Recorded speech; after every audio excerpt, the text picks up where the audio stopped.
Hi, I'm Cristina from Alpha 91.3, and I'm with a man. Oh my God, he's a legend. Sometimes he plays drums, sometimes he plays guitar, and sometimes he tells stories, but he always inspires just being himself. Dave Grohl, how are you, Dave? What's up? Hi, how are you? Good. I mean, I heard that you're in New York for a promo day of Fresh Poetics, right? Oh, and something about Saturday Night Live. No, we're here for Saturday Night Live. Fresh Products, that was the big part of my career last week, and now that's over, and now I'm moving on. I'm still drinking coffee. Fresh Products doesn't work. It doesn't work. It's supposed to keep you from drinking coffee, but I still drink it. So, but no, we're here in Saturday. We're here in New York to do Saturday Night Live with Dave Chappelle. It's really exciting. How do you feel about this sharing new music, Dave, and the upcoming 10th album? Everybody's talking about it. Oh my God. Well, we finished recording this record in February. So it's been finished for a really long time. And we started recording it like a year ago. And when we were making it, we were like, man, let's make a really cool, it's our 10th record, 25 years.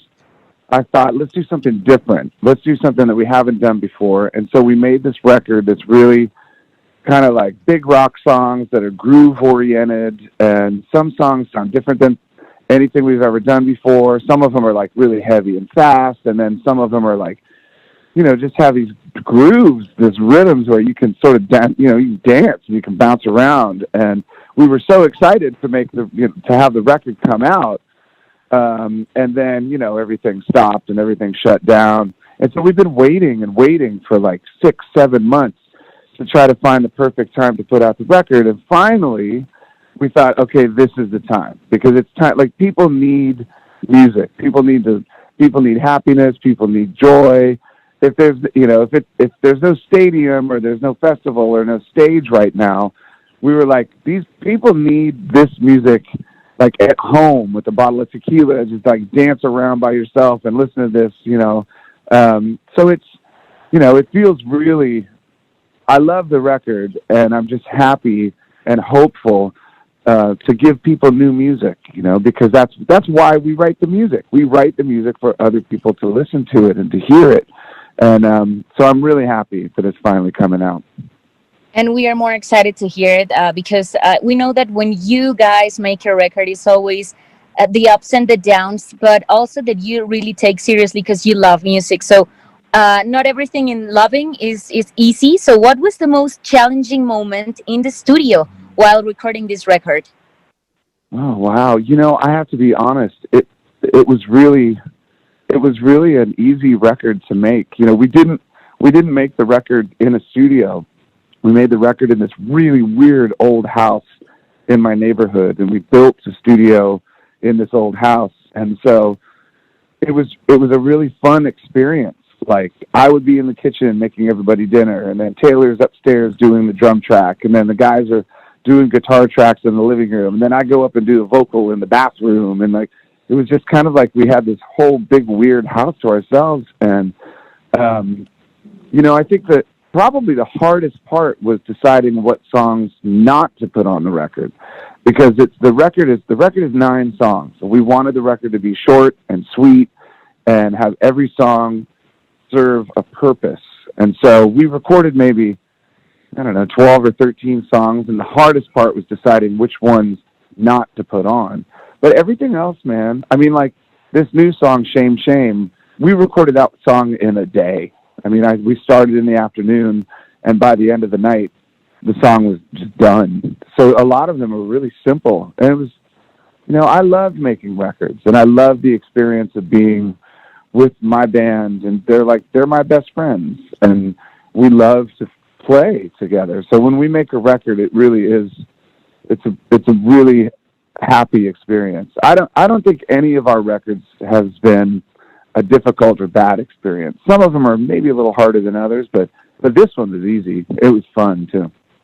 And I know that you have big plans for this album. I know 2020 is a weird, crazy, terrifying year because you don't have a schedule like what's the next stage. But of all that's going on in the world and the protest and everything, Can you recall, Dave, like the last thing you saw maybe on social media, on the news, on your neighborhood that inspired you to create something different? Because I know that you made the record, but also you write and you do a lot of stuff. What are the things, the little things around you that inspire you? I mean, it's something different every day. It changes. Like, one thing that really inspired me this year was this girl, this 10-year-old girl drummer from England. Her name is Mandy, and she has this Instagram page. She's an incredible drummer. She's 10 years old, and she films herself playing different rock songs. And so she'd done some Nirvana songs before, and I'd actually seen her playing the drums online before. And then she challenges me to a drum battle.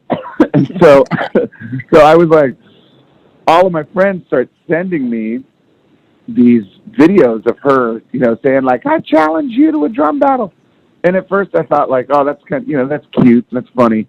But then she and I started going back and forth and having this drum battle online. Now, we never met each other. She lives in England. I live in Los Angeles. And we were communicating and having this drum battle back and forth. But the thing that really inspired me was how much joy and happiness it gave everybody. People that were watching online, they were like, man, I really needed this today because maybe there was some bad news. Maybe it was a difficult day. Maybe something was going on, whatever. But for 3.5 minutes, you watch this drum battle between me and this kid, and it brings you happiness. Like you smile, And so that really inspired me. I thought, okay, well, from now on, since I can't go on tour and I can't go touch the people and I can't go out and get on stage and things like that, I have to find new ways to bring people happiness and joy like every day. So, because that's what the world needs right now. That we need people have to have hope and happiness and joy. And that's what we like to do with our music. So we got to find new ways to do that. That really inspired me a lot. That was amazing, and you had a good time. I saw it with your girls also, like the chorus, the backup chorus. And also, Yeah. I heard an interview, Dave, where you said like one of the biggest moments for you in this year was listening and watching your daughter Violet singing in front of Amy Winehouse's mom. So, Oh, can yeah, that's you, right. Yeah. if you could put like another big moment of this 2020 in a time capsule so you can keep it forever, what would it be? Well, I mean, the most important thing in my life is my family. More than anything, my relationship with my family is what I live for every single day. And so, you know, for the last 20 years, I've been traveling so much, man, like on tour all the time. And I come home and, sometimes the family comes with me, but having this much time with my family where I wake up and I make them breakfast and then I make them dinner at night and then I read them stories at night before they go to bed, like that to me has been an incredible experience because I'm watching my daughters grow up. Like I'm watching them turn into these brilliant, talented, funny, eccentric, cool people. And being able to be there every single day and watch them learn something new, that's, it's like you see the world through their eyes. So you're relearning everything. And I mean, they're smarter than me, man. Like, I mean, my kids, I can't help them with school. I'm too stupid. So they do their schoolwork and then I learn from them. You know what I mean? Yeah, man, that's just beautiful and inspiring. And you're gonna also give us this like musical embrace with this new album. I hope you guys are okay. We're waiting for for the whole record. Can you say like which of all the tracks in the record? Because you said it was difficult to pick which you would you keep. Which is your favorite and why? Well, they're all different. The first song, Making a Fire, has this kind of old school, like Sly and the Family Stone kind of groove to it, except there's really big guitars and a really huge chorus, and it's a rock song. And then the song Shame, Shame, it has this really interesting drum groove, and it's almost like a loop, and there's acoustic guitars and strings. And then there's the song Cloud Spotter, and that song is like, it's like this dance beat with this with this chorus that almost sounds like a death metal band, you know. And then there's a song called "Waiting on a War." You know, "Waiting on a War." That's probably one of my favorites on the record because I wrote that song when I was young. I grew up outside of Washington, D.C. And when I was a kid, like 10, 11 years old, my biggest fear was that we were going to have a war. And so I would have these dreams of like missiles and soldiers in my yard. And I was really scared that we were all going to die in a war. And then when we were making the record, my 11-year-old daughter, Harper, she was watching the news one day. And after that, I was driving her to school, and she said, "Dad, are we going to go to war?" Because I think she saw something on the news about North Korea or something like that. And I realized that she was having the same anxiety and the same fear that I had when I was a kid. And it really hit me. It was like, oh, no, you know, this is 40 years later. She's having the same anxiety that I had, which is like this really dark, hopeless feeling.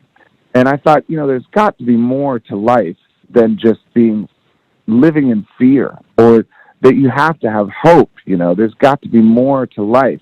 Is this all there is? You know, there's got to be more. And so I wrote a song about it called "Waiting on a War." And it's a beautiful song.